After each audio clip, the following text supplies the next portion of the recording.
If you've got a boring voice, you can do something about it. It's possible. Julian Treasure, the author of How to Be Heard. Your TED Talk is the 6th most listened to TED Talk of all time. I've assembled 7 deadly sins of speaking.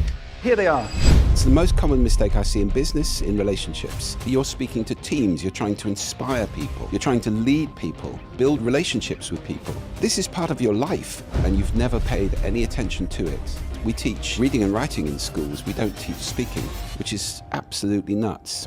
We're much keener to be heard than we are to listen to others. What's the biggest complaint in relationships? He or she never listens to me. Our happiness and our well-being are fundamentally affected by whether we master the skills of speaking and listening.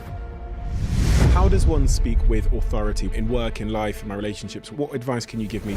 People often say to me, I don't feel confident. How can I engage with people? And the answer is... Before this conversation starts, I've got a favour to ask from you. 74% of people that watch this podcast frequently haven't yet hit the subscribe button, and 9% of people haven't yet hit the bell to turn notifications on. The bigger this platform gets, the bigger the guests get. So if you could do me one favour, if you've ever enjoyed this podcast, please hit the subscribe button and turn notifications on. Without further ado, I'm Stephen Bartlett, and this is the Diary of a CEO. I hope nobody's listening, but if you are, then please keep this to yourself.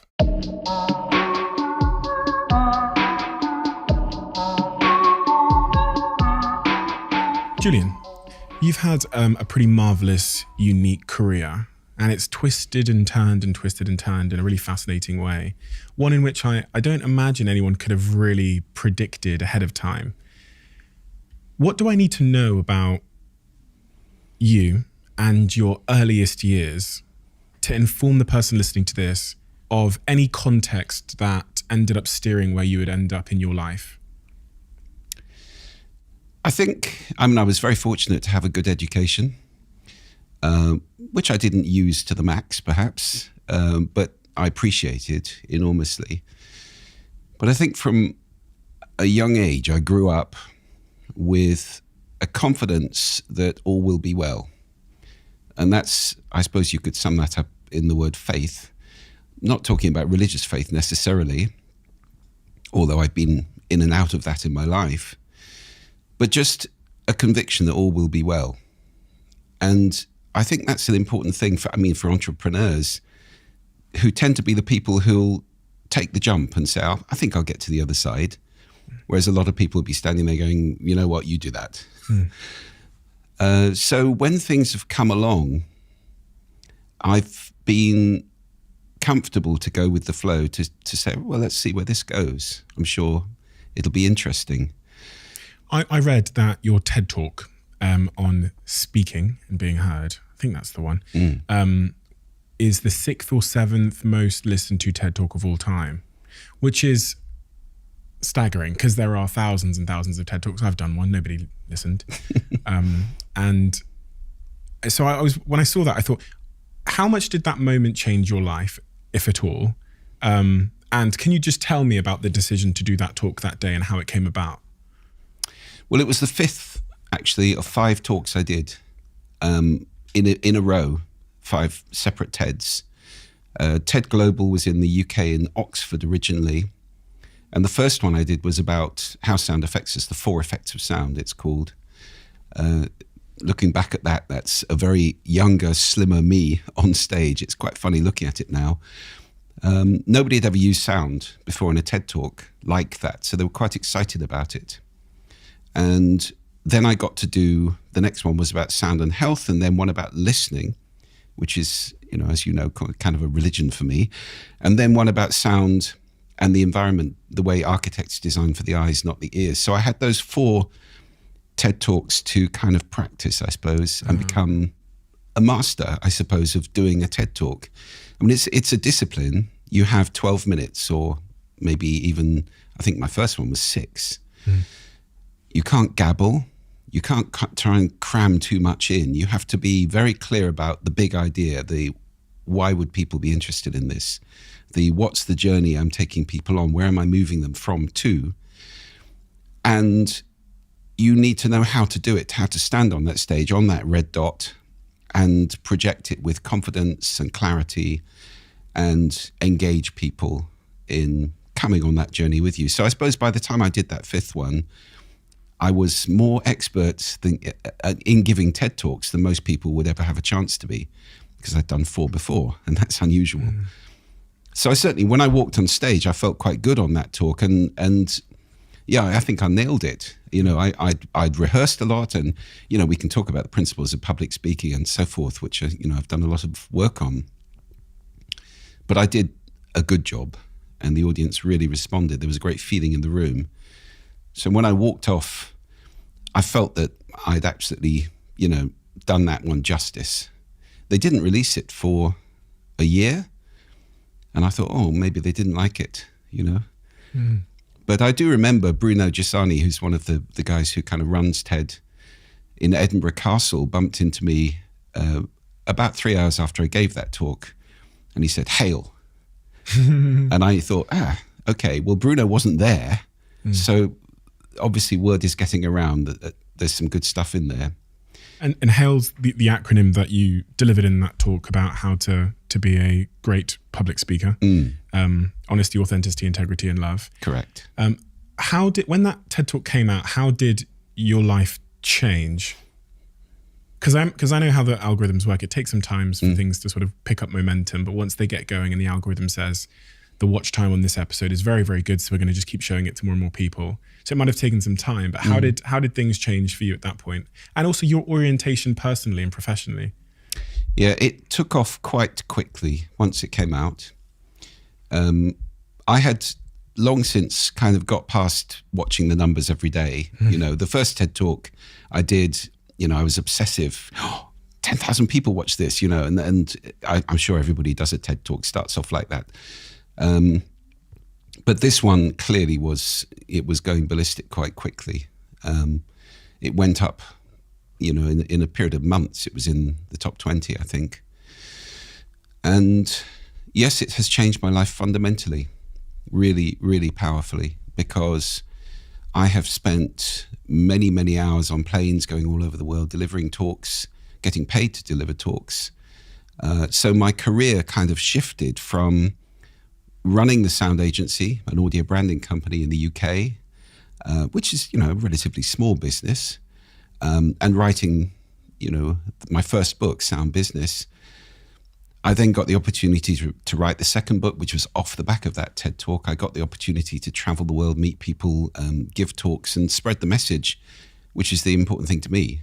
Because as I say, I'm a listening evangelist. I am passionate about persuading people to start listening. So yeah, it moved my career totally onto a different track, a track of public speaking, of writing books, of being a speaker and an author professionally.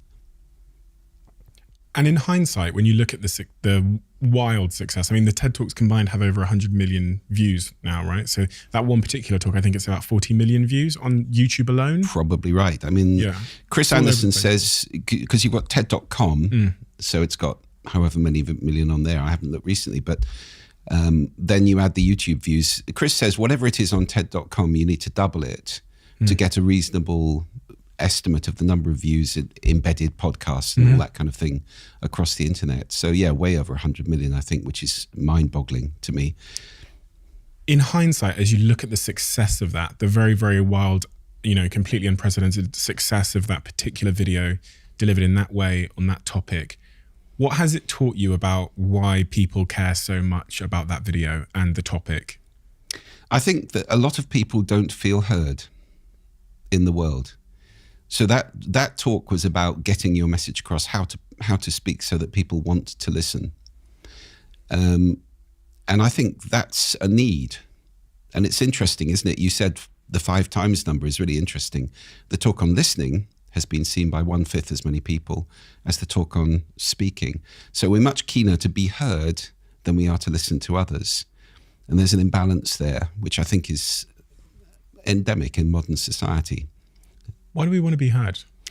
To make a difference, to forge relationships, to be validated, to mean something to somebody, to feel right, unfortunately, which is a big human need that I talk about quite a lot. Being right is quite a dangerous thing in the world at the moment. And a lot of people need to feel justified in that way to be right. What is it doing for us at our most primal level to be heard or to be right? What is it? Is it helping us to belong in the tribe? Is it?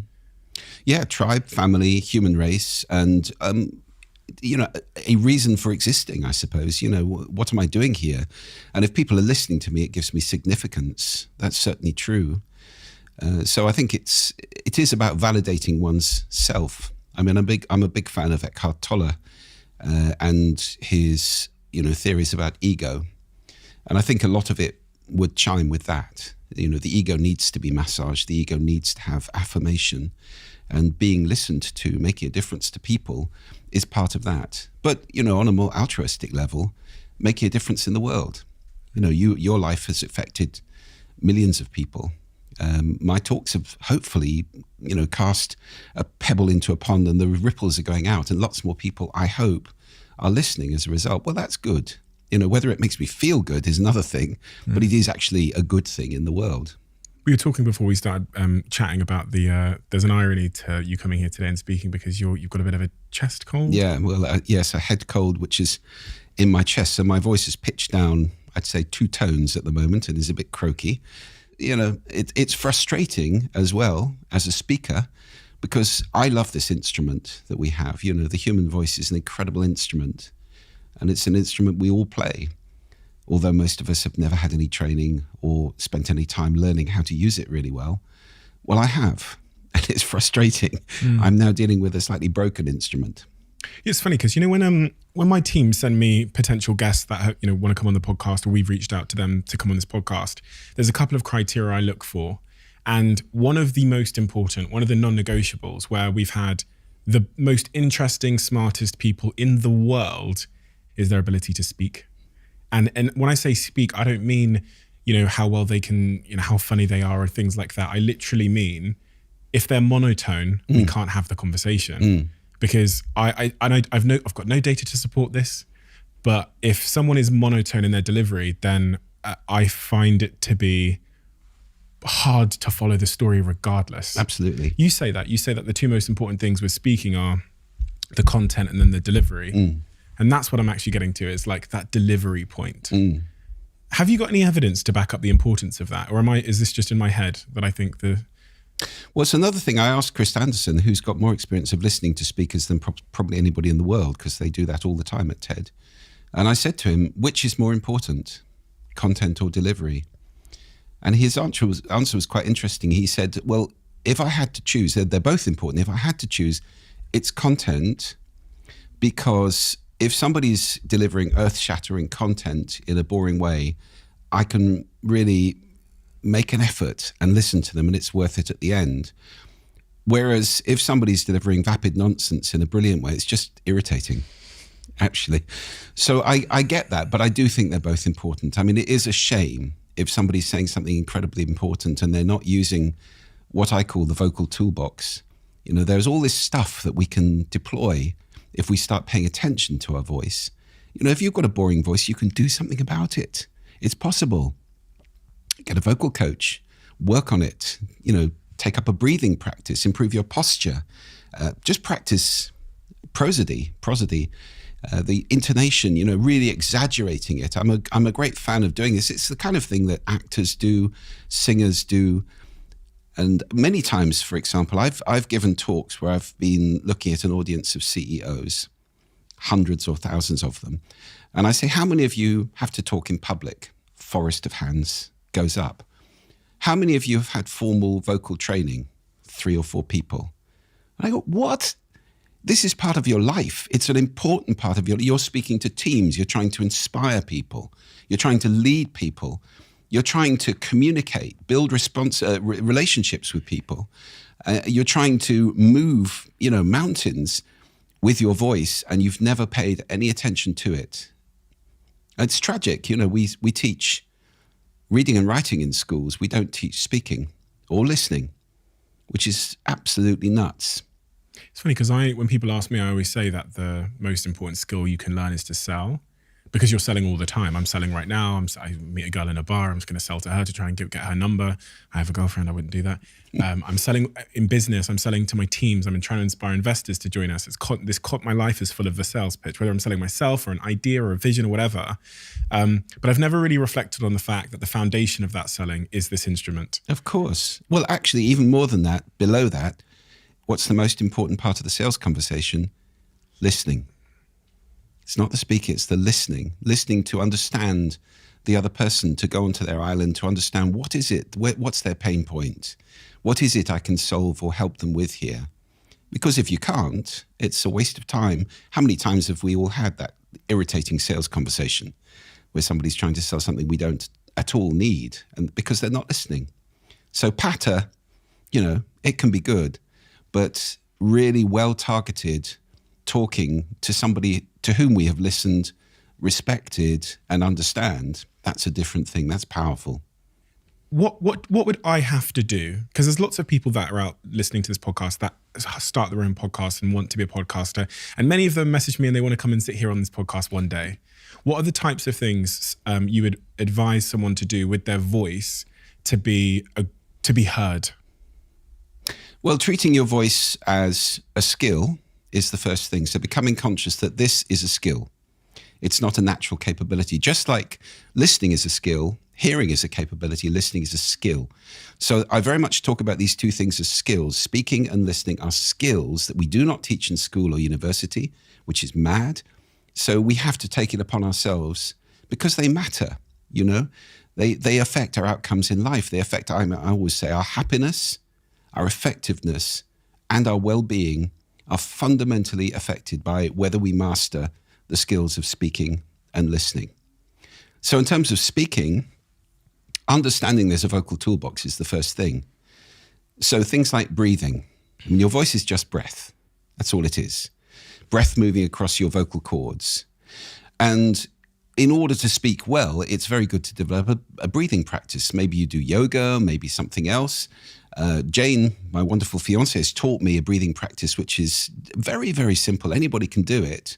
And it's called resonant breathing, which is breathing in through your nose and then out through your mouth, like as if you're blowing.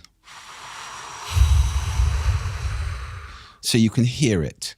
And you practice that and you count and lengthen the in-breath and lengthen the out-breath. And also we want to be breathing from our diaphragm, from our stomach, because, if you watch a baby breathing, it's their stomach that goes up and down, not the chest. So just developing that. I mean, I wonder, people listening to this podcast, when's the last time you took a really deep breath? We tend to breathe, just to a fraction of our lungs, like a little bird. But with your voice, it's very important to breathe deeply and to get into that practice. Also a great cure for nerves. If you come on stage and you're a little bit like this, hello everybody, then a big deep breath will settle the voice right down. So it's a really powerful thing to do. That breathing practice, what is it doing then in terms of improving my performance? I've got the nerves part, but in terms of my vocal cords or... It gets you into it. Well, what is it? Aristotle said excellence is, we are what we do repeatedly. So excellence is not an act, it's habit. So it gets you into the habit of breathing better and deeper.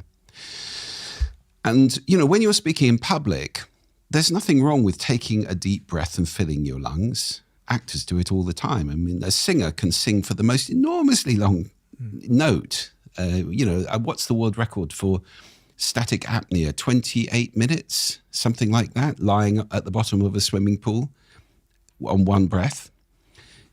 And that's static apnea. Then you've got the free divers. There are things we can do with our lungs which are beyond imagining, virtually. And yet most of us just breathe little tiny, tiny breaths. So it's good for you as well to exercise your lungs, to inflate them. I had, unfortunately, a few years ago, a pulmonary embolism, which is quite scary. I mean, it can kill you. And that's blood clots going to the lung. They have to go through the heart to get to the lung so that, that's where you can die.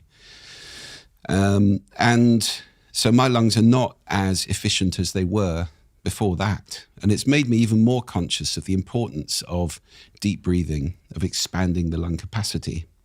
It's part of being healthy, apart from anything else, to have great lung capacity. Is that what exercise does? Yeah. Kind of inadvertently? Partly. Yeah. Absolutely. Releases all sorts of the happy chemicals into your system as well, exercise. But breathing is very, very good for you, generally. And we don't do enough of it. So I've done my breathing exercises. I'm heading on to the Diary of a CEO podcast. What else would I have to do to be heard by the listener? What are the sort of tips or skills? Well, I think variety, just in general, is a very important aspect of speaking. So you talked about people who are monotonic, and that literally means one tone. So if I speak like this through the whole podcast, it would be extremely boring for people. There's not a lot of intonation going on there. I don't get any emotional resonance speaking like that. It's just boring. So intonation, the up and down of speaking, is really important. It's also crucial to be sensitive to cultural differences in that. For example, in Scandinavia, they have much restricted prosody or intonation compared to, say, the Latin countries, where, people are like, it's very up and down like this the whole time. I'm croaking here.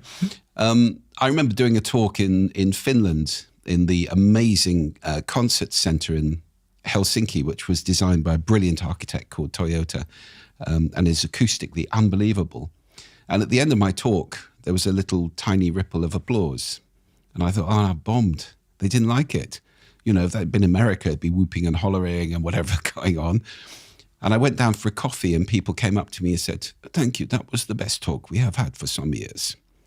That's Finns for you. They're very taciturn, quiet people. They don't get very excited much. So, unless they've had a vodka, perhaps. But you have to be adjusting to the prosody of the audience you're speaking to. What's prosody? Prosody is both intonation, so the up and down delivery, which is route one for emotion. It's absolutely crucial in speaking. And it's also the rhythm of your speaking, the gaps you leave, and the emphasis you put on words. So it's understanding it's not just reading a script flat, it's putting your personality into what you're saying. And that makes all the difference in the world.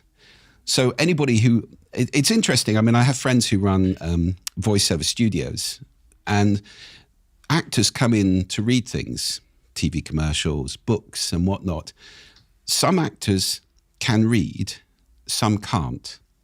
It's not a skill that everybody possesses, to be able to read something or speak in an interesting way that's not a script you learn and then you really, really work on it and so forth. Just reading something, it's quite technical, actually. You have to get yourself out of the way. So, yes, working on your voice is about variety. It's about breathing. It's about being comfortable with silence, for example. Not filling every tiny little gap with ums, you know what I means, verbal tics. So all of these things, it's quite important to record yourself, listen back, and start to take it as a skill and as mastery. Become your own coach, effectively. I mean, I'm sure you watch back your podcasts and there's always something to learn. There's always something to look at and to say, okay, I could have not done that, or I could have said that better, or whatever it might be. And that's how we become masters. And of course, you can get a coach, a vocal coach, a singing coach, a drama coach, an acting coach, a speaking coach. There are lots of them out there.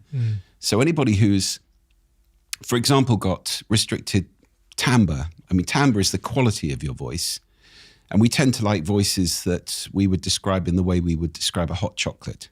Rich, dark, warm, sweet, smooth, all of those words.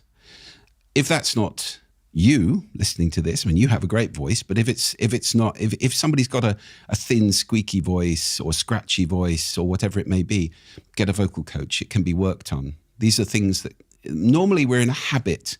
The way we speak is partly derived from our physical being. I mean, we have a body, there are resonant cavities, we have vocal cords, but it's also how we use it. And that's much more important. Anybody can learn to maximize their voice and to make the most of it.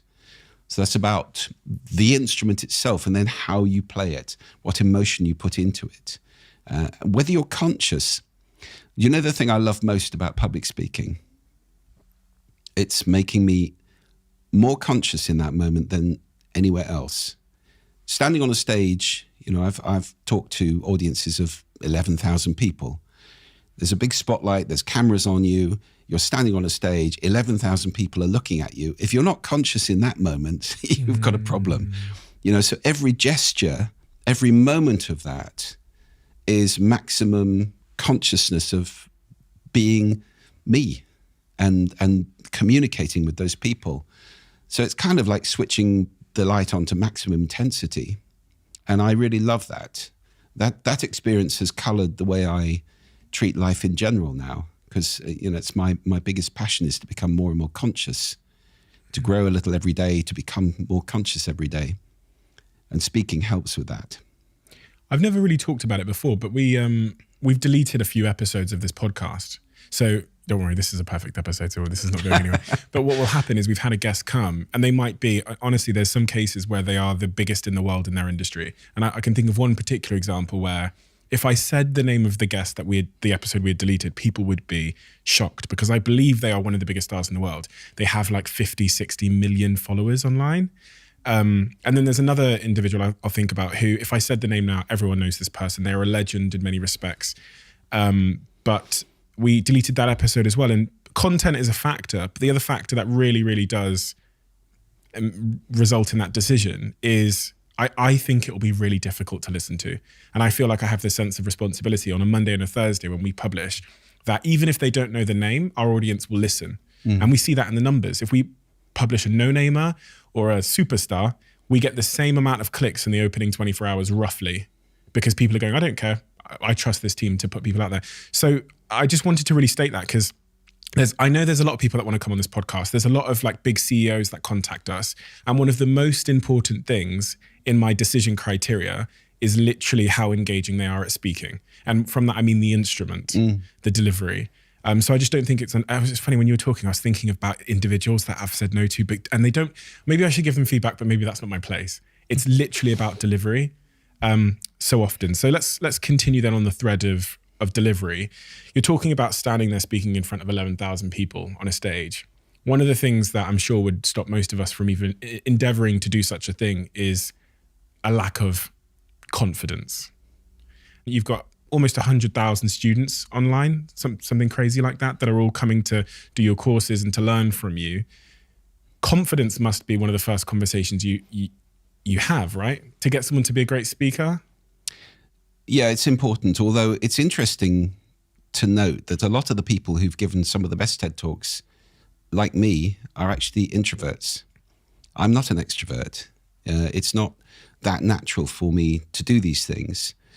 And it's also true of people like Susan Cain. Introvert, you can stand on a stage and you can overcome the fear, which is part of growing as a human being, I think, doing things which are challenging and pushing through the barriers and doing it anyway. So yes, confidence is important. I mean, we could have a long conversation about confidence because I was educated in a top public school. And I think one of the things that top public schools in the UK do is to give you an overbearing arrogance and to make you absolutely convinced that you know everything about everything. And more than that, the ability to sound convincing and to persuade people that that is in fact the case. And it's taken me decades to get over that, actually, to discover humility and to discover the importance of being, authentic about what I actually can do. So yes, I think public speaking, like anything else, it's like riding a bike. If you do it enough, you become confident. The first time you or I drove a car, our hands were welded to the wheel, and we were shaking with terror. Now you drive a car and you think about everything but driving, so it's just falling off a log. I've done enough speaking now that I do not get frightened anymore. Nervous, yes. Nervous is good. Nervous gives you the right chemicals to perform at your peak. So I never want to lose contact with that. And I think that's true of anybody. I mean, a professional footballer before a game, nerves will be there, adrenaline. It's taking you up to the next level.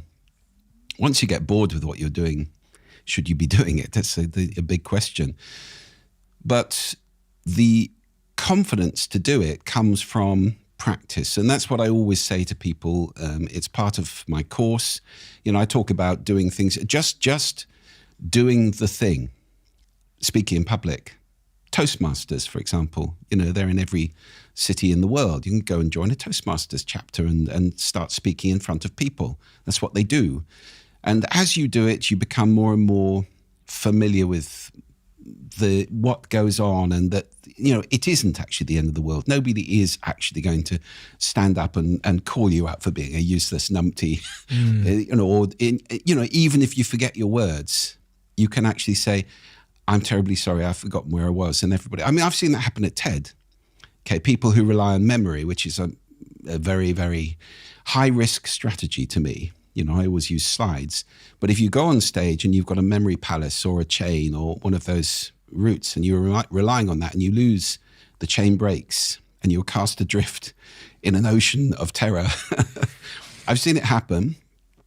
And what happens when somebody goes red and starts shaking and says, I'm so sorry, I've completely forgotten what comes next? The audience start to applaud because they're on your side.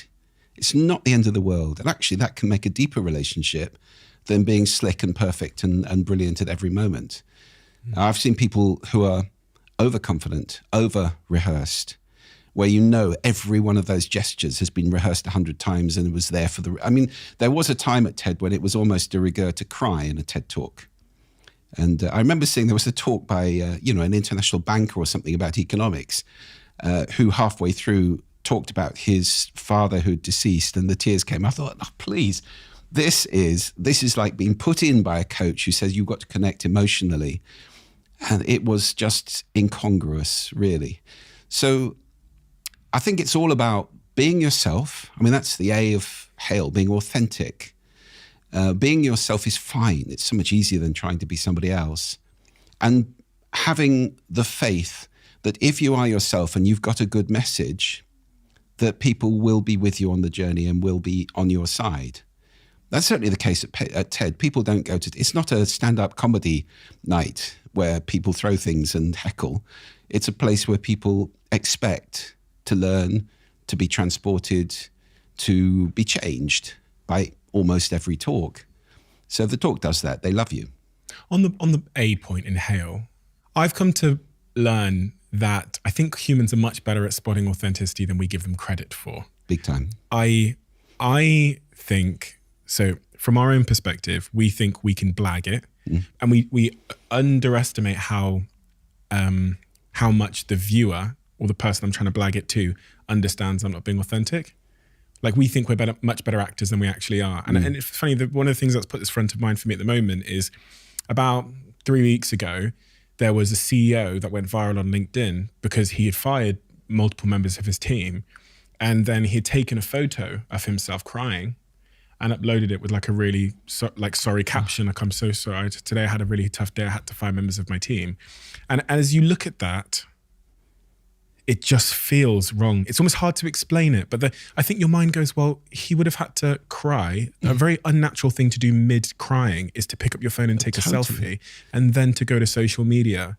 So on that point of authenticity, is your suspicion the same? That people are much better at spotting someone being inauthentic than we believe, than we understand? I think so. We live in a world where social media and viral opinion spreading make it quite hard to be truly inauthentic. I mean, there's a lot of companies, a lot of individuals who do what's now called virtue signaling.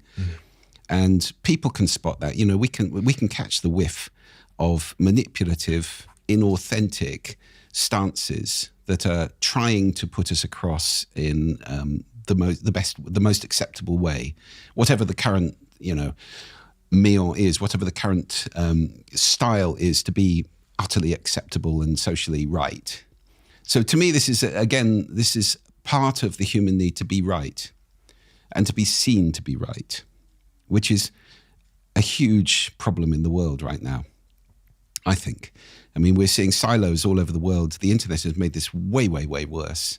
Where, you go online and you say, there you are, I know I was right, 10,000 people agree with me. Yeah, but there's a million who don't. But you don't go and ask them. You just go and find the people you agree with in order to validate your point of view. And that is why we get these extreme, conspiracy theory silos of people who have nutty views and are persuading each other that they're right because they only talk to each other. They don't go and check, kick the tires of the thing and check, is there an alternative hypothesis here that would be perhaps worth entertaining? So I think that's a bit dangerous at the moment. And it's all about this need to be right. And of course, what's the easiest way for me to be right? Is to make you wrong. If you're wrong, I am righter. And that is a slippery slope. That's a slippery slope of depersonalization, of dehumanization, of bias and hatred. And, at the bottom of that slope is the ISIS answer to the world: disagree with me, I'll kill you. So that's a dangerous slope. And the media have been contributing to that slope. All this outrage addiction that we see in the world.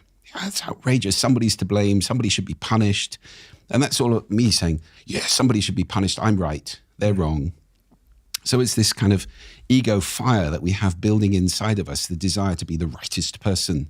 And to cancel everyone else, that's... Absolutely. Cancel, and make people wrong, left, right, and centre, be judgmental. And that's one of the 7 deadly sins I talked about in that TED Talk, is judgmentalism, is pointing the finger at people. The kind of parent whose son or daughter comes home and says, I got 95% in the test, and says, what happened to the other 5? It's difficult to be around people who are that finger pointy.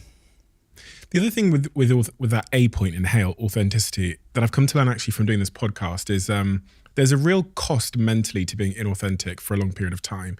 And I see it time and time and time again when I sit here with people who were forced to be in the media, or who were first chose to play a role or a character in the public eye, and then their identity became, their true authentic self became imprisoned by this public identity that they felt they had to keep up, and then the midlife crisis comes. It's usually like 35, 45, where they have some kind of burnout, blowout. They find themselves, in the case of one of my guests last week, just coming home and crying every day and having no idea why they're crying, because they'd spent a decade being inauthentic in every interaction, because they felt they had to sometimes to survive because of some early trauma. And we don't talk about that enough. And I've learned it from doing this podcast myself, as in the most liberating thing for me ever is to sit here in my socks in my house, saying whatever I want for 3 hours, and knowing that, quite honestly, if I'd tweeted it, I'd get dragged. It'd get quote retweeted, people take it out of context, and goes into different echo chambers, and they all try and find a way to get likes off what I've said. Whereas I can sit here and say fucking anything about pretty much anything in my most authentic self. It's like a weight I get to lift every day. And it's been so good for my mind. But do you know what the biggest challenge is about being authentic? What's that? Was knowing who you actually are. Yeah, good point. So what are your values, Stephen? It's a good question. Because when people ask this, I'm so scared of saying what I think people want to hear. How do I know what my values are? You write them down, you think about it. What I would write down, I'm worried that what I would write down are things that have been so deeply conditioned to be my values by society. Well, okay, yeah, that's worth challenging, isn't it? So this is a great exercise. I mean, I strongly recommend everybody does this, because not many people do. We just live our life in this kind of bumping into things, making it up as we go along way. If you have values, that's your moral compass. If you have values, that's you tending to define who you are, and then you can be authentic. What is a value? This sounds like a crazy thing for me to say, but I want to be really clear. Like, what is a value? It's something that you believe in that is what they call in business a North Star for your life. It's something that you will sacrifice to achieve. So I'll tell you mine. Okay. I've got 4 values, which I made into an acronym because I have a terrible memory, so I like acronyms. The acronym is FLAG. So they are faith, and that is all will be well. I'm not talking about a religious faith. I'm just talking about the sense that all will be well. Because to me, if I have faith that the future will be okay, it gives me the courage to take things on, try things, and find out. It may be a disaster, But if I get to the disaster, I've had a nicer journey. Than if I am always, it's going to be a disaster, it's going to be a disaster. There you are, I told you. Well, I've had a miserable journey and I've ended up a disaster. So I prefer to go the way of, it'll be okay. Oh, shit, it's not. Yeah. But even then it'll be okay. Yeah. We'll find a way. Yeah. So faith. The L is love, by which I mean thinking well of people. And there's a great practice that a very wise old friend of mine gave me many, many years ago, which is amazing. Instead of walking around, we're in London right now. Well, I live in a much more remote place. So you walking around London, you're always walking through people. And we have this, if we're not careful, we have this nasty voice in our head. Get out of my way, you fat idiot. And, you're ugly and you're stupid. And, this kind of nasty side of us, which is doing a little monologue and being really judgmental and critical about people. Instead of that, it's cultivating a habit of saying in the head, not out loud, bless you. Not religiously, again, just bless you. I wish you well.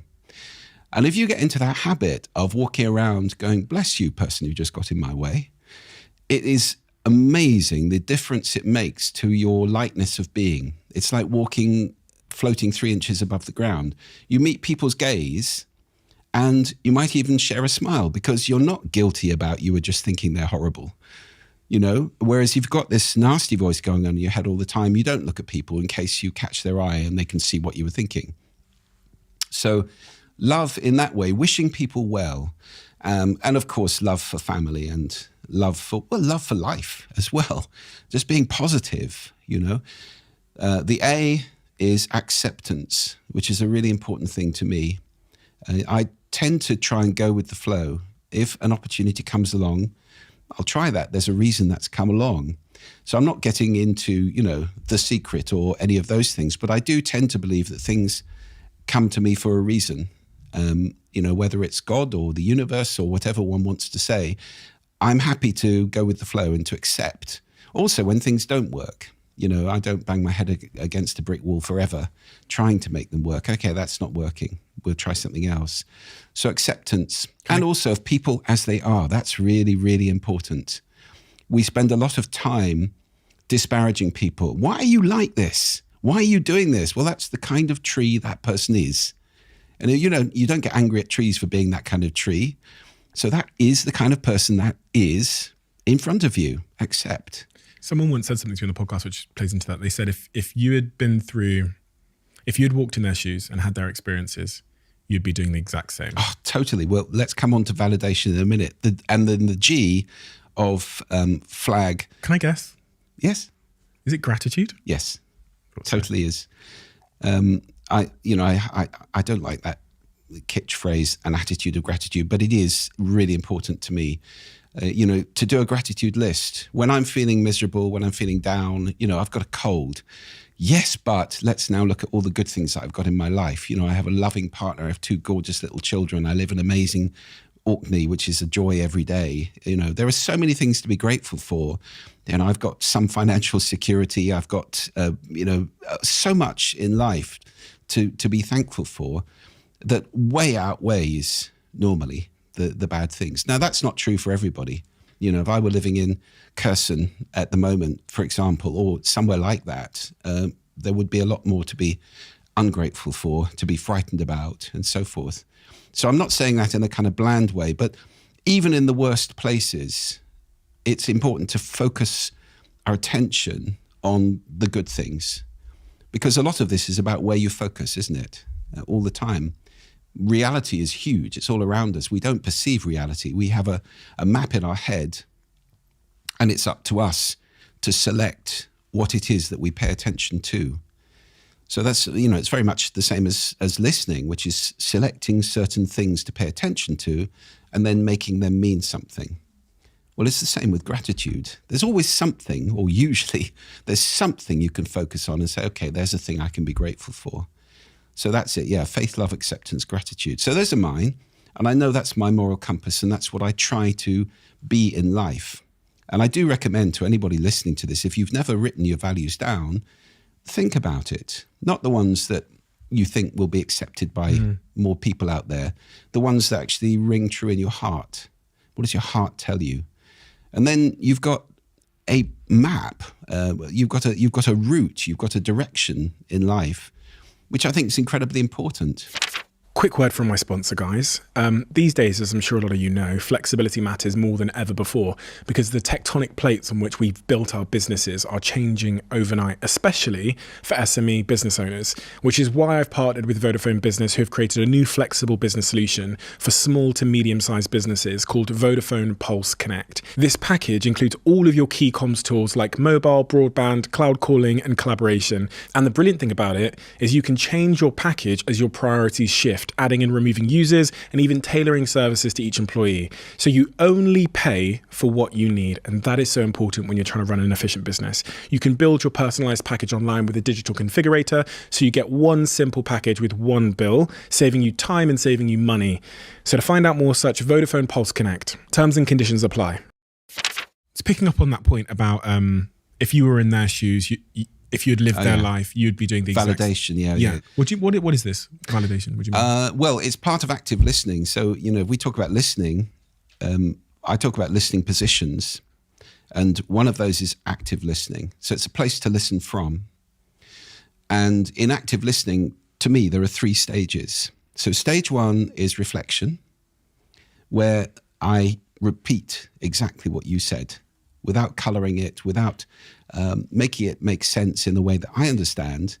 But I say something along the lines of, okay, what I just heard you say is, which can be a bit formulaic, or, so you said this, or so are you saying this? So I'm checking that I actually got what you said. I heard you. It's amazing how we don't very often do that. So stage 1 is reflection, which is used in the therapeutic professions a great deal. I hear you say this.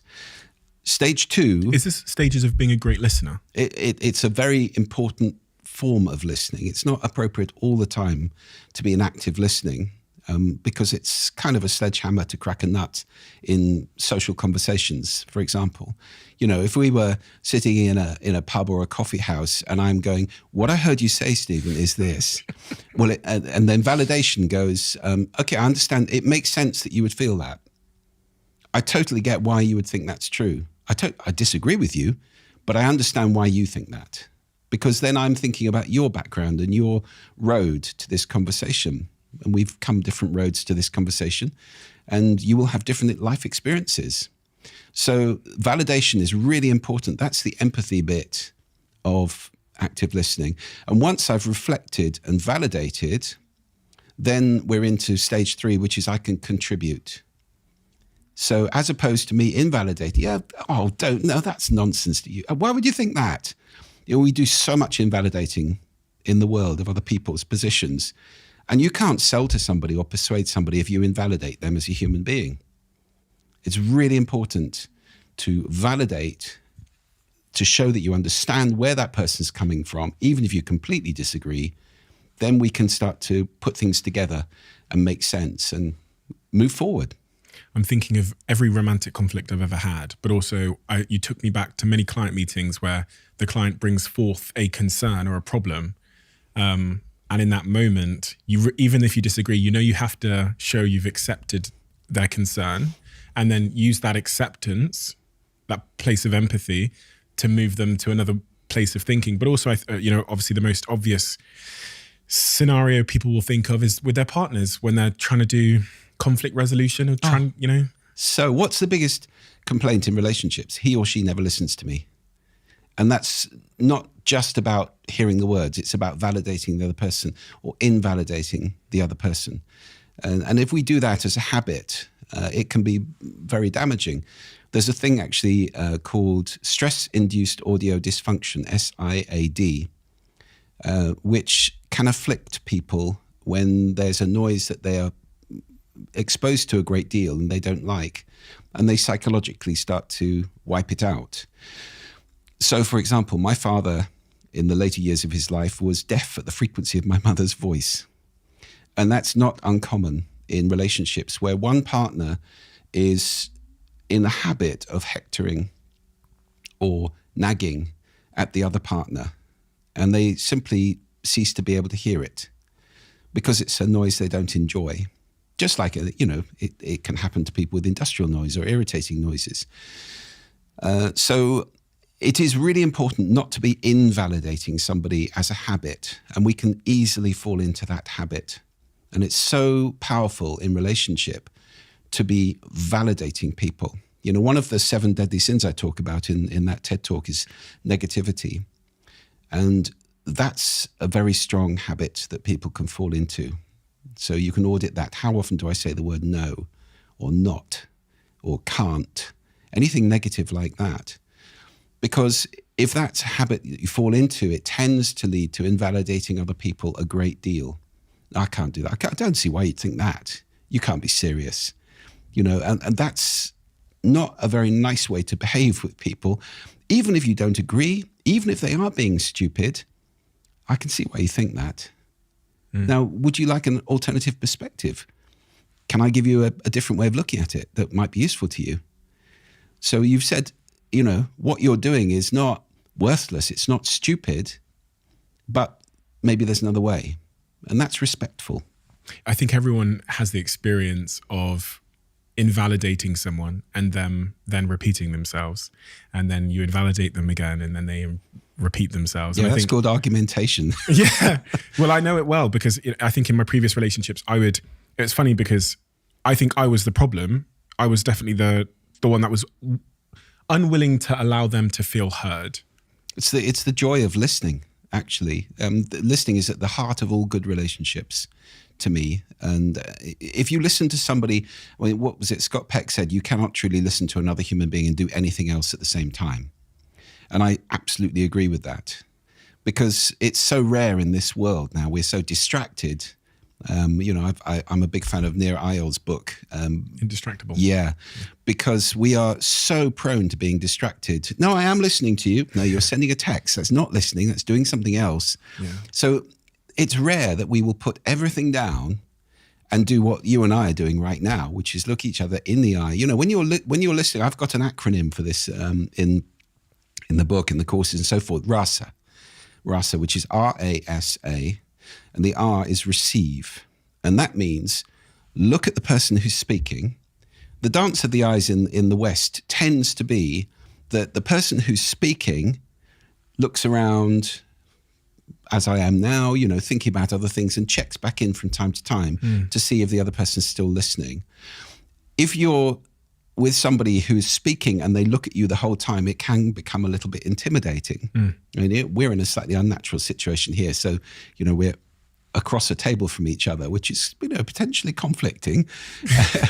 But we're, really making an effort to communicate here. So, I'm looking at you quite a lot more than I would if we were just, in a street or, having a chat.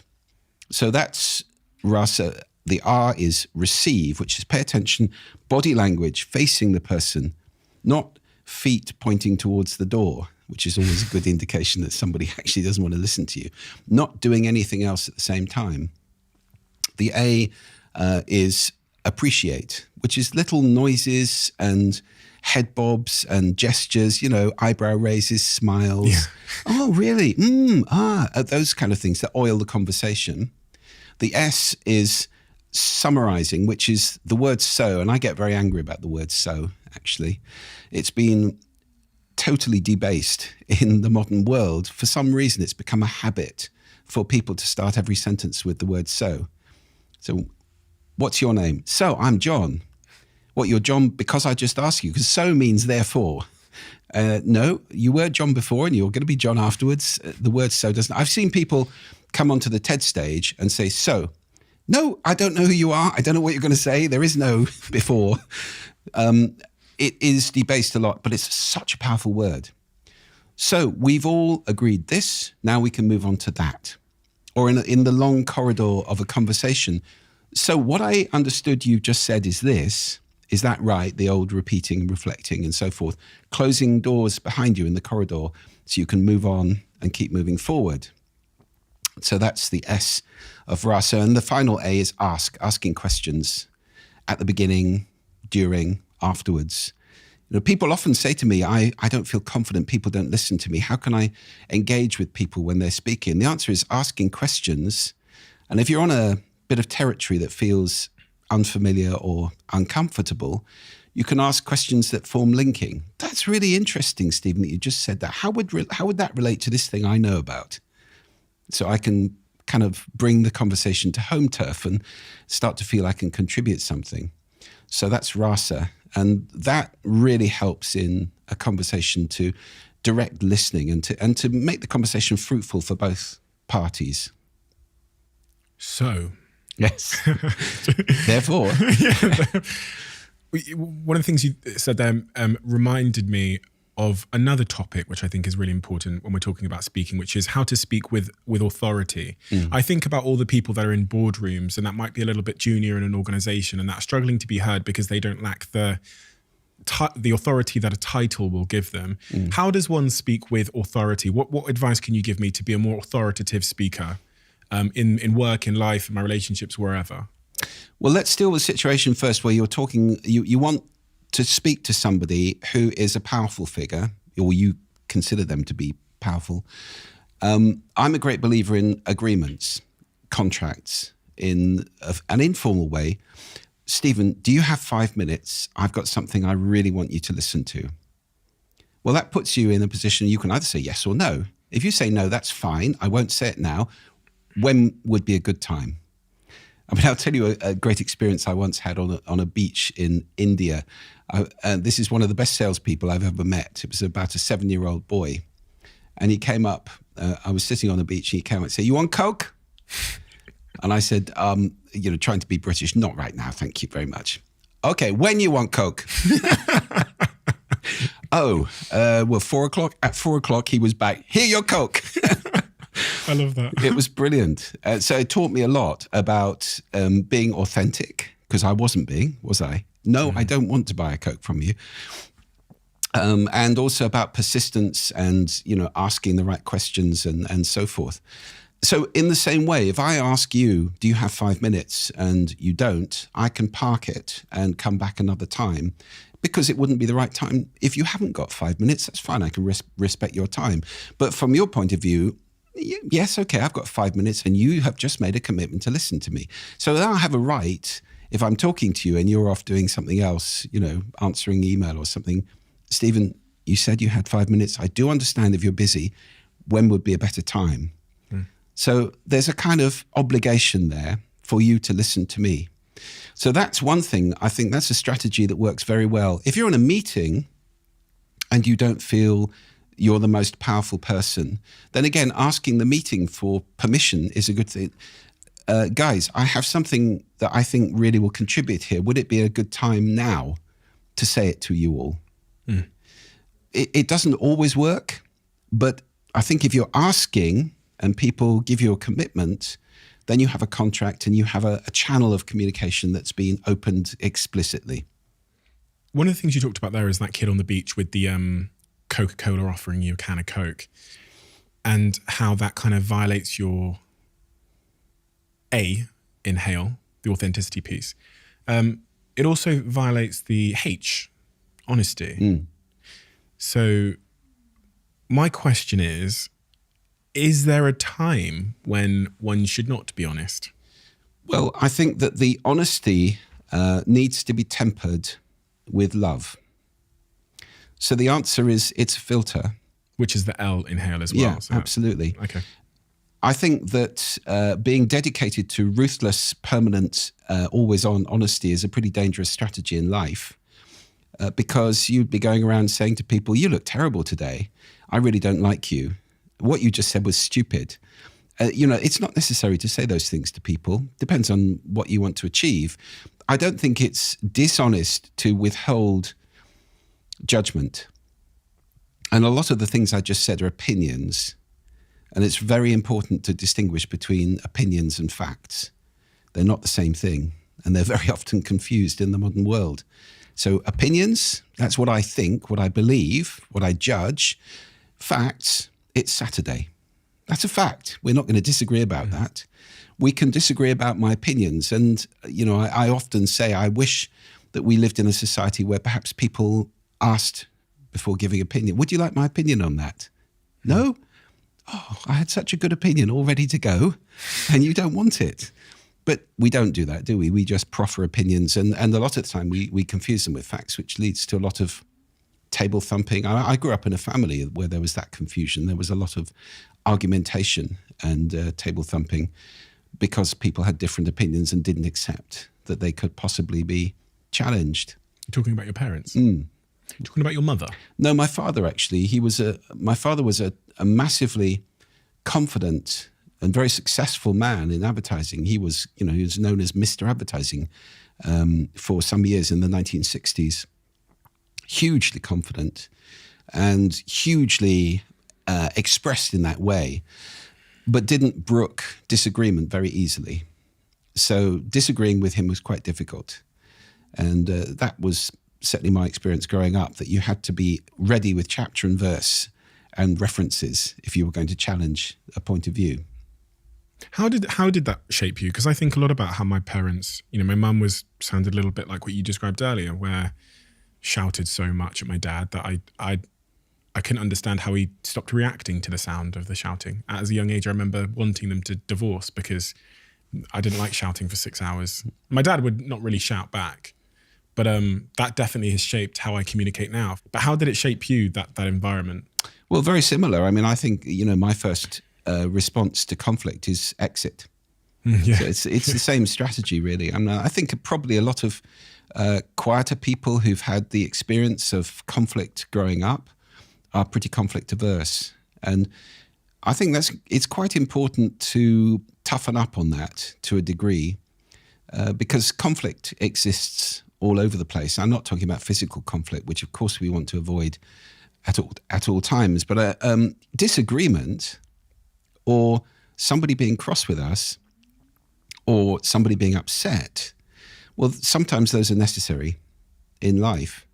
And responding to those in inappropriate ways can actually really damage relationships. I mean, I talk about the 4 leeches which undermine communication. And the 4th of those is fixing. Fixing is, it's not okay for somebody to be upset around me. Don't be upset. Don't cry. Don't express emotion.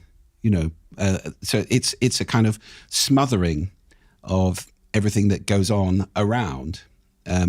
I'll tell you a story about that. My aunt told me when her little sister was due to be born, my grandparents, there was great excitement. They decorated the nursery. The room was made all ready. Came the day, off her parents went to the hospital, and she was beside herself with excitement, aged about 6. They returned, no baby. Never was a word said about the whole thing because they didn't want to upset her. And what she learned from that for the rest of her life was you can't trust people. People don't tell you what's going on.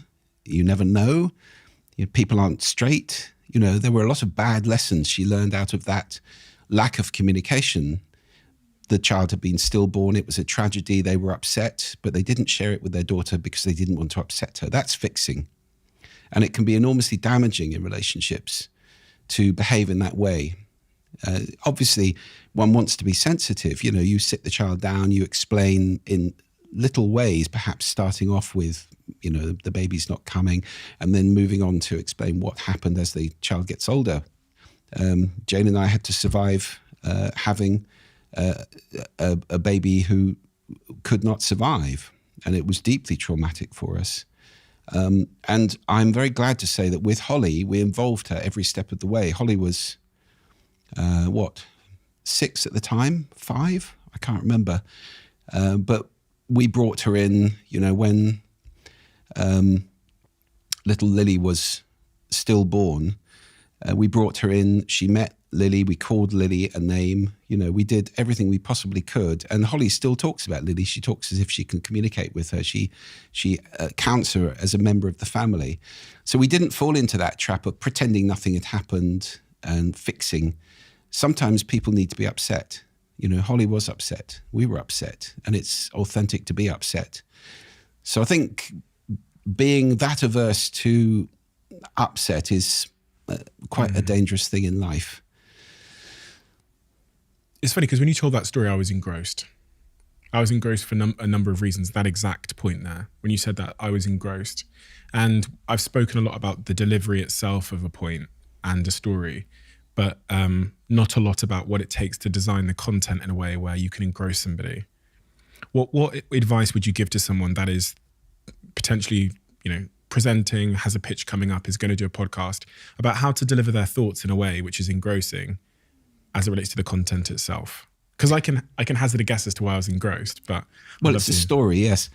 We love stories. Storytelling is really, really powerful. I mean, what's the number one TED Talk of all time?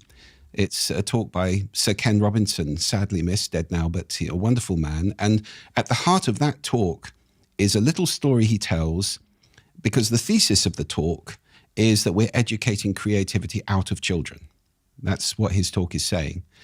And he tells this story about a little girl who's drawing at the back of the class, and she doesn't normally, and the teacher goes to the back and says, "What are you drawing?" And the little girl says, "I'm drawing a picture of God." And the teacher says, "But nobody knows what God looks like." And the little girl says, "They will in a minute." It's a classic story. It takes 15 seconds to tell it. Makes me laugh every time. That is his whole TED Talk in a beautiful, encapsulating, enchanting story. Storytelling is the best way to get any talk across, really. If you can think of a metaphor which matches what you're trying to communicate to people in a captivating story, where perhaps there's, the classic elements of a story. There's a protagonist, there's an antagonist, there are challenges, there's a journey, there's a destination, there's help on the way from unexpected quarters, obstacles to overcome. You can do it in a very short space of time. You can do it as a personal story, as I did in my TED Talk about my mum's negativity. That was a true story. That she was in hospital. I took a paper in. I said, "Oh, look, it's October the 1st." And she said, "I know, isn't it dreadful?" And if somebody's that negative, it's very difficult to be around them. And that was a true story that I told. So it's almost like you could have a little storytelling niche in your talk. Can I tell you a story? And everybody goes, "Oh, yes. Oh, come on." So storytelling is a massively powerful way. There are books on this. If anybody wants to speak in a captivating way, become a good storyteller, and it will really, really help. But the other big part of it, I always say, is understanding the listening you're speaking into. Say that again. Understanding the listening that you're speaking into. Okay. Because we all have unique listening. And this is something, it's the most common mistake I see in business, in relationships, is people thinking everybody listens like I do. They don't. Our listening is unique. Your listening is as unique as your irises, your fingerprints, your voice print. And so is mine. And they're different. So it's a huge mistake to assume other people are going to receive this message the way I would receive it. So it's a massively valuable tool if you're speaking to one person or 10,000, doesn't matter, to say, what's the listening I'm speaking into? What's the listening I'm speaking into? Who is this person? What's their listening? Where will it have come from? Or who are these 10,000 people? Because in a big room, you have a gestalt listening, which changes over time. I've done talks immediately after lunch in what they call the graveyard slot. He's a TED talker. He can cope with that. And everybody's a bit woozy. The blood's all gone to their gut. They're a bit tired. They're not very bright, Or there's the final slot in the day just before people are leaving, when they're all desperate to go and have a drink in the bar or something. There are different listenings through the day and different listenings from person to person.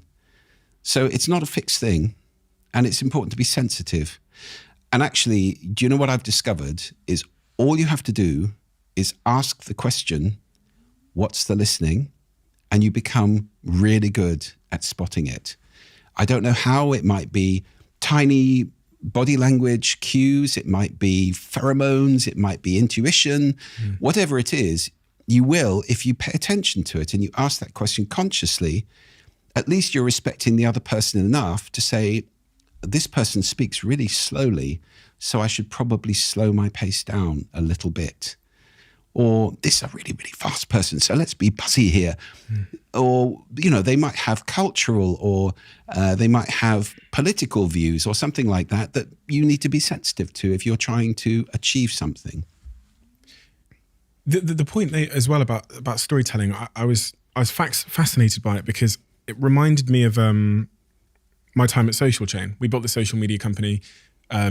We never had an outbound sales team. Our strategy was there was maybe fourfold, but the two that are most pertinent to the point I'm making are personal branding and speaking on stage. So we grew our business from nothing to tens and tens and tens of millions in revenue. The agency business, the global business, 600, 700 million in revenue, never with an outbound sales team. And the sole thesis, which I don't think people ever realize who are trying to scale an agency, is we just told really great stories.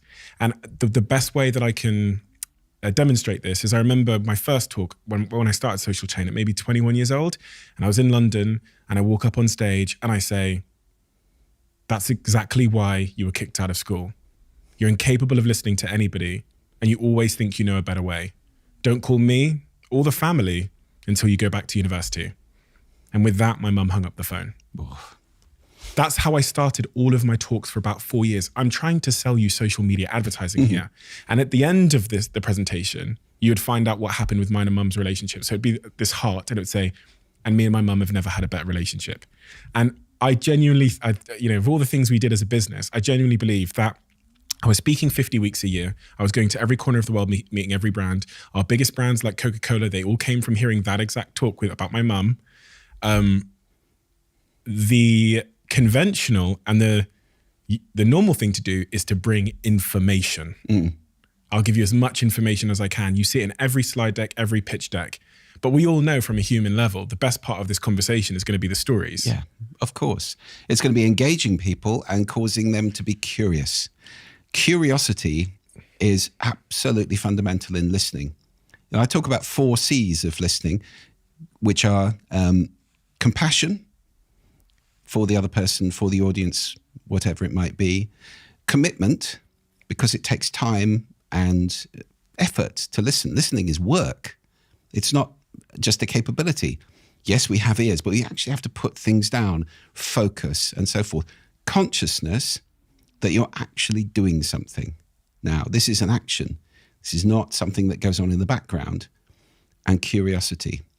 And if you can engender those things in people, especially the curiosity, which we get with stories, especially if you start a story and you don't finish it.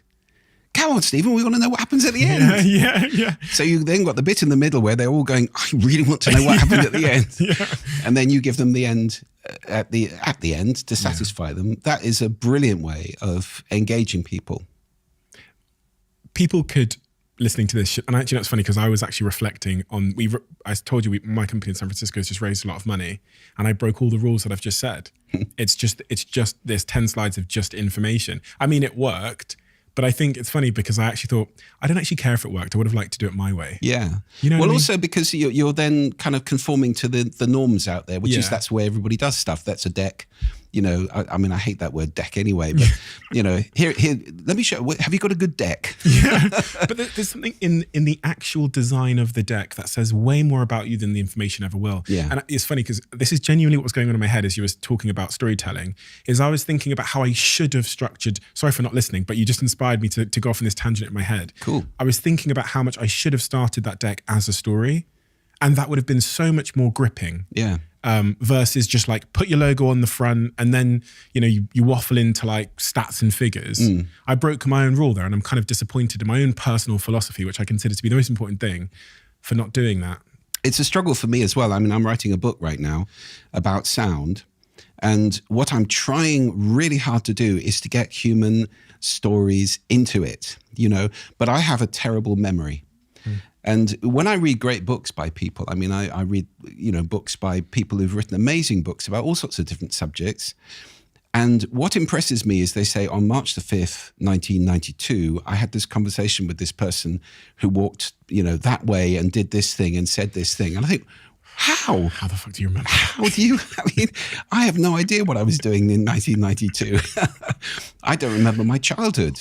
So it is, you know, it's quite a big problem if, like me, you're kind of in a miasma of, I mean, it's very good because I'm a great believer in be here now and living in the current moment, living in this instant, which is all the life we ever have, this instant.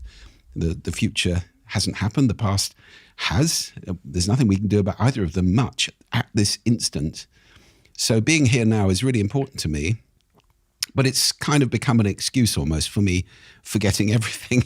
I do too. Imagine how many, I have the privilege of sitting here with the smartest people in the world who are giving me all these amazing things. So which you're massively wise now. Yeah, Steve. you would think so. But I sit here and I go, oh my God, flag, I'm going to write that down later. And then we get an hour and a half in and I'm just, it's like I've got this short-term memory. Yeah. The thing I fall back on is I go, the best stuff will stay with me because it will hit me in such a deep emotional way that I won't be able to forget. So maybe I'm just absorbing the very best of Well, maybe. And also you do have the privilege of having recorded it all in high quality video and audio, so you can watch it back.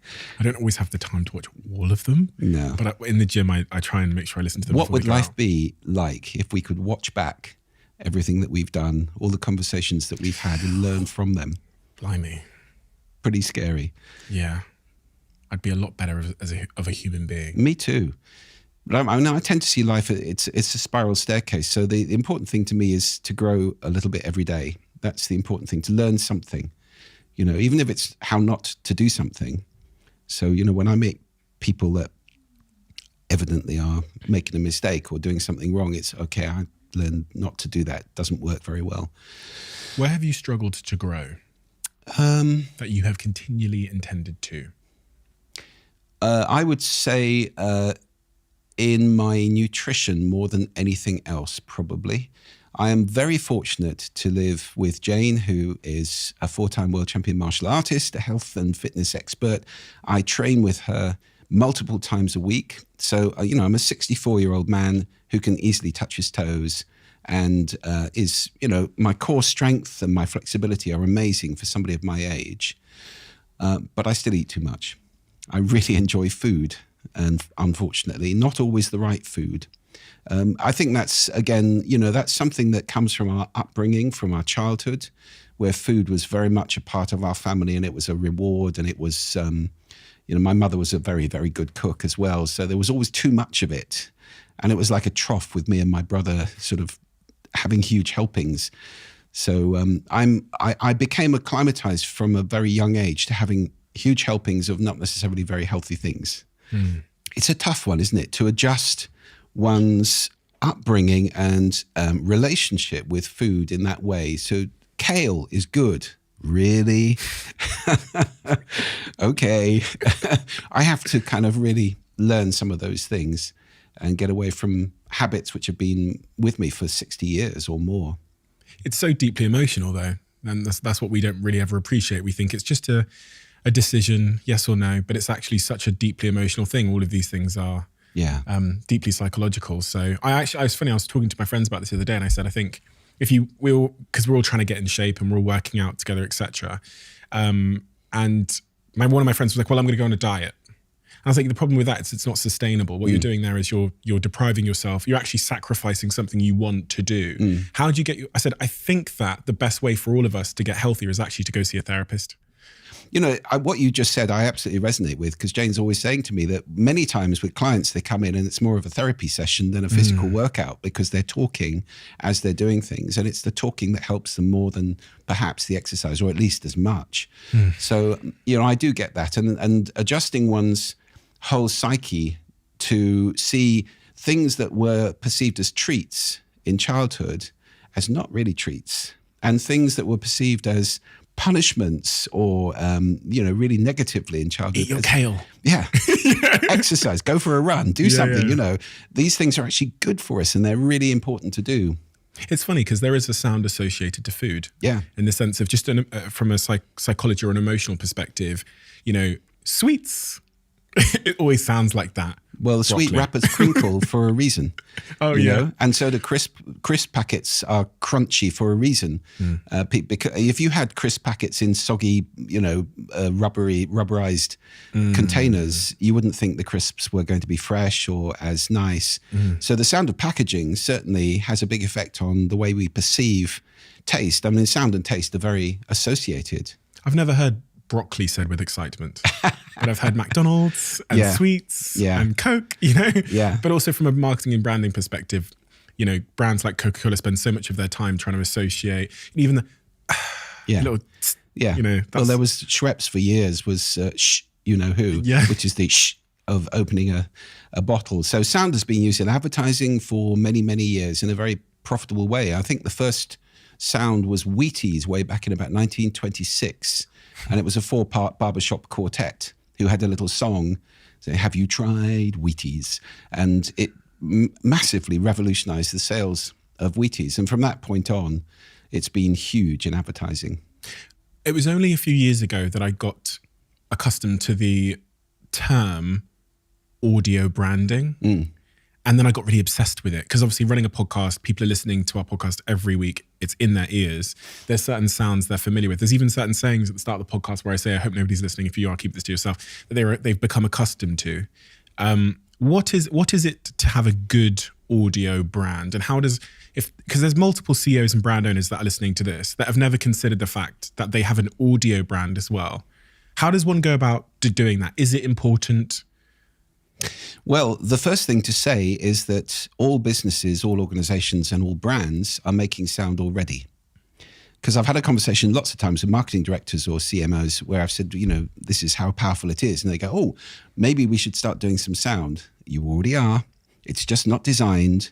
It's accidental. It might be the sound of your delivery trucks pissing people off at 4:00 in the morning. It might be the sound of your on-hold music or your automated call handling system. Press 1 for this, press 2 for that. And, 9 levels later, you're still going. Those kind of sounds can really be damaging and can lose unbelievable amounts of money for a business. I mean, how many times have we slammed the phone down in frustration at one of those systems, which is designed by a technical person, not a marketing person, which doesn't, older people hate them. And we have an aging demographic in every Western country. So they're becoming less and less popular. So sounds like those can be enormously damaging. The sound of your corporate reception. The number of corporate receptions I've walked into where they've got a TV screen on the wall with news on. I remember, when 9/11 happened, I walked into the reception of McCann Erickson in London. They had big TV screens with burning skyscrapers on them. How are you expecting to have a good meeting when you inflict that kind of thing on people? I suppose it's supposed to say we're current and we're up to the minute and we're, in tune with the world's events. But news generally is bad news. I think it's unthinking. Yeah, I think someone just said put something on there. If you have a screen in reception, have something playing about your company that's informative, that engages people, not, news, especially not commercial news, which may have ads from your competitors showing in your own reception. So those kind of sounds, I think, are very mindless. There's a huge amount of mindlessness about sound. We design for the eyes largely. And it's not that often that companies think about designing with the ears. So very often you'll have a company that spends masses of money on visuals, whether it's a retailer, like a supermarket, and doesn't think about the appalling sound of checkout beeps and trolleys clashing and some awful tinned music coming across on tiny little loudspeakers that were never designed to play music and so forth. The cacophony that you and I have to go through a lot of the time in life, which is the result of people not designing. What brands do that well? Do sound well? Yeah, generally. Well, I think that airlines and aeroplane manufacturers and car manufacturers are getting very good at it in terms of designing the sonic experience of using the aeroplane. There is an unbelievable noise on the fuselage of an aeroplane traveling at 500 miles an hour, and inside you don't hear it. So the design in there is very good. And the same with cars these days. Most of them sound very good. Although there's a thing with electric cars. We have electric cars at slow speed. They're very silent and it can be dangerous. So you need a noise to warn people the car is coming. And, a lot of the time they make a nice chord or something like that as they're moving through. Brands that have great, powerful sonic logos, there are plenty of those. You think of Intel, for example. Dun, dun, dun, dun. Which is something, if I say to people, can you sing Intel's logo? Lots of people can. If I said to you, can you draw Intel's logo? No. Not really. It's a squarish thing, isn't it? Or something. That sound, which was designed by a guy called Walter Wazawa, is worth hundreds of millions of dollars to Intel in brand value. And they have batteries of lawyers who approve any tiny change to it because it's a trademark for them. and it's a really important one. That's consistency, right? Because we've heard it so much. Yeah. Is there anything else other than consistency for people that are thinking about their sonic signature in their content, in their podcast, in their brand videos, whatever? Is there anything else other than just making sure people hear it a lot? Yeah, so, well, if you're going to hear it a lot, it has to be not irritating as well. And there have been some pretty irritating sonic logos. But I mean, if you think back, we talked a moment ago about the history of advertising and sound through advertising. I can remember from my childhood, so this is addressed to your older listeners, things like the Fairy Liquid jingle, 4 hands that do dishes, those kind of things. That was from 1965 or something, and I still remember it right now. So there are things that can be enormously iconic and powerful. From the Tony the Tiger, they're great. Those kind of things, which last for years and years and years. There's been at least 5 Tonys saying that. It's gone on so long, they've kind of all died off and been replaced. Is there an emotion to, even though it's a jingle? We talked about earlier how storytelling implants it into your brain in a way that information can't. Is there a certain emotion to the sound or the jingle that is important? Big time. Because sound affects us 4 ways. And this is a conversation which is really interesting to me. I mean, it was my first TED Talk. It's not the most watched of the TED Talks. And it's something which is, the reaction I get from people is often the same. It's, well, that's absolutely obvious, but I never thought of it. I've never been conscious of it. We're very, very ocular in the Western world particularly. We're very orientated around the eyes. There are loads of design awards in the world. They're all for how things look. There's no design awards for how things sound. It's bizarre. Architects are all about how things look very often, and they design things that sound awful and aren't fit for purpose because they look great, and that's all they care about. So it is very important to become sensitive. Sound changes your body physically. So, for example, I could entrain your heartbeat. If I drop you in a nightclub with pounding dance music at 140 beats a minute, your heart rate will immediately increase. Or if there's a sudden sound, Fuck. You got me. yeah, so your heart rate just jumped because you had a shot of cortisol, your fight-flight hormone, and noradrenaline, and that gets you ready to fight or flee. So your heart rate, your breathing, your hormone secretions, your brainwaves, they all get changed by sound. That's the first way. Sound changes your feelings. Think of music. It's the most obvious example. But for me, my favorite sound in the world is the sound of rain on leaves outside the window, summer rain on leaves outside the window. Well, that's enormously calming to me. Other people, it might be gentle surf or something like that. So sound can affect our feelings. Birdsong makes people feel secure because the birds have been here far longer than we have. And we've learned over hundreds of thousands of years that when the birds are happily tweeting, things are safe. We're okay. If they suddenly stop, you need to be worried because birds stop if there's a big predator like a lion. Okay. Then the third way sound affects us is how well you can think cognitively. We are all completely used to would you be quiet? I'm trying to think here. Especially people's conversation is the most damaging sound of all. It's really difficult to think, which is why we are 1/3 as productive in open plan offices as we are in quiet working spaces. 1/3. If we're trying to do knowledge working, manipulate words or numbers in our head and write, for example. So I have friends at the BBC. The BBC have gutted that entire building in Portland Place, and it's now got a basement where they all sit writing with 4 floors of space above them. And it drives them nuts. If you're a journalist trying to write a story and you're filing on a deadline and you've got people all around you talking, it is really difficult to concentrate. So that's, in terms of cognition, how well we can think is affected by noise around us or sound around us. And finally, sound changes our behavior. It changes what you do and what I do every day. There's a brilliant study, actually, which was done some years ago by some academics. They had a supermarket with 2 gondola ends, French wine on one, German wine on the other one, visually identical. And all they did was to alternate the music. So day 1, you had a bit of French or accordion music. Day 2, you had a bit of German kind of umpa music. And they kept doing that for an extended period of time. On the French music days, French wine outsold German wine by 5 bottles to 1, which may not be surprising. It does sell more in the world. So, okay, we might expect that. But on the German music days, German wine outsold French wine by 3 bottles to 1. Now, that is a massive shift in behavior. And that's not people coming in going, German music, therefore I shall buy a bottle of German wine. They weren't even aware of the music, most of the people who were surveyed. They hadn't noticed. So this is unconscious response to a sound situation. That's how much sound is changing our behavior all the time. And so part of my message, part of my whole thrust and the difference I want to make in the world is to get people listening consciously so that we start to become aware of the ways in which sound is changing our bodies, our emotions, our thinking, and our behavior.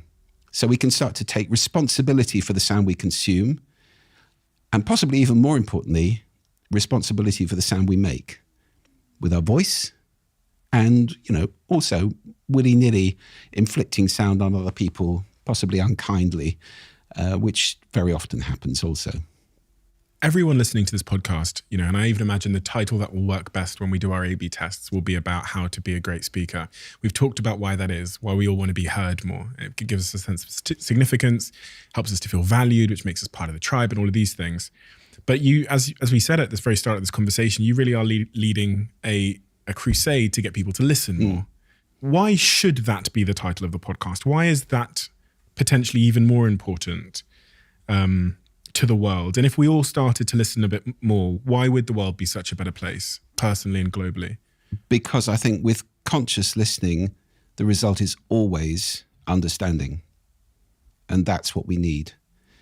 Understanding in the world defrays conflict. It means that people can coexist side by side with people with whom they disagree. And we've seen the way that's not happening in the polarization of politics, for example, in America, where it becomes a hated thing for somebody to disagree with your views. That we're seeing such polarization in so many countries now. And that's all about this thing of being right and not listening to other people, not trying to learn anything, but becoming more and more entrenched in a set of opinions, which, they may be useful to you, but is that true? Is that universally true? Would you brook any kind of antithesis to that, any kind of counter view, any competing solutions to the world? How can you grow if you are stuck in a bunker and you're listening through a tiny little slit of an entrenched listening position that I'm right and everybody else is wrong, certainly on this issue? So to me, a passion for listening is about coexisting with people I don't agree with, I may not like, but they have a right to be here and they have a reason. There's usually a good reason for what people think or what people do, often.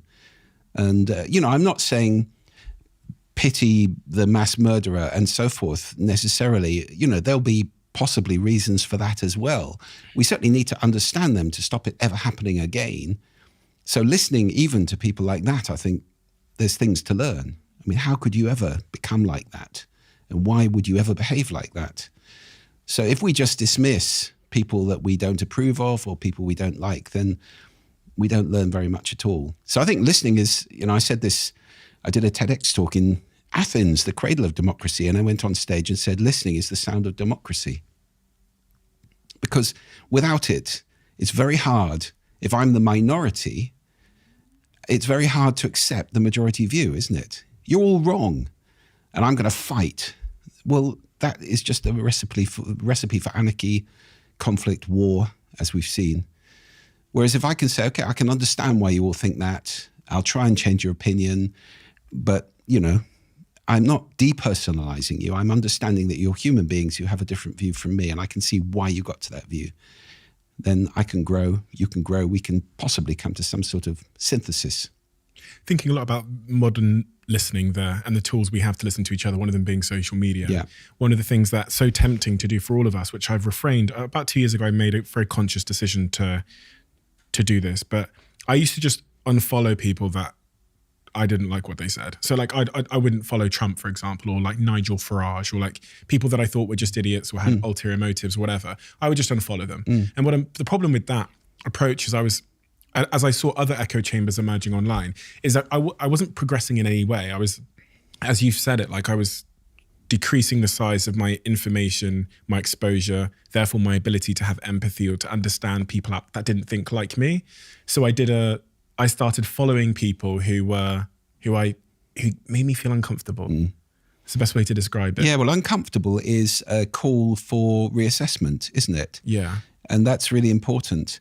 But I do think social media has got a lot to answer for in the way that it's been abused by people with trolling and particularly with shaming. There's a brilliant talk by John Ronson, who's become a friend of mine over the years, on social media shaming. And if anybody hasn't seen that, I do recommend you watch it, because it is truly chilling to recount how a mob can beat somebody out of their job for what was originally quite an innocent post.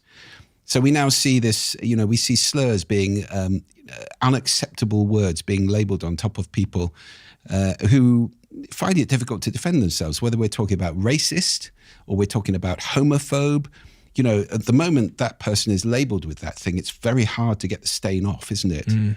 And then you get a mob who go on and start castigating the person without ever understanding what caused this in the first place. So I think we've got to be very careful about the way these things are used. And without listening to the person and what their views really are, it's all too easy to get into a kind of knee-jerk mob, lynch mob kind of mentality where we're being right. It comes back to that again, doesn't it? And that person is wrong and must be punished or shamed or cancelled or whatever it may be. So I think listening is really important. And as you say, to people who make us feel uncomfortable, well, that's a warning sign that perhaps we need to reassess or analyse, or what is going on here? Why is this making me feel uncomfortable? Is it actually against my views or my values? Or is it against my social conditioning? And would my friends disapprove of me if I thought that? That kind of thing. I'd love to live in a world where we all, including myself, were much better at listening and also accepting ideas that made us feel uncomfortable. That's in part what I think we're trying to do here, is to have conversations, to see ideas collide that help to move the world forward. And I only started thinking about that the other day when we had a guest on called Africa Brooke, that maybe that's ultimately the net benefit of this, is just fearless conversations in a medium where no one's going to be edited or cut down and manipulated. That will hopefully push the conversation forward. And I'm not right, and my guests are sometimes, it's just all opinion. We do have a closing tradition on this podcast where the previous guest asks a question for the next guest. They write it in the book. Jack gets to see it. I don't get to see it until now. So give me a second to read it. They don't know who they're writing it for. And you will also be asked to do the same. I have been dreading this moment. Really? Why? It's so funny that everyone gets really nervous now. Yeah. And just so you know, everyone takes a long time to answer, but then they also take an even longer amount of time to think of a question to write. Okay.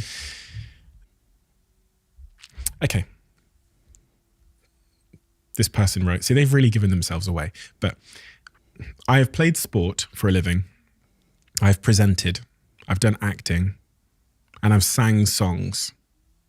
But I would still love to do one more thing with my life. What's your one more thing?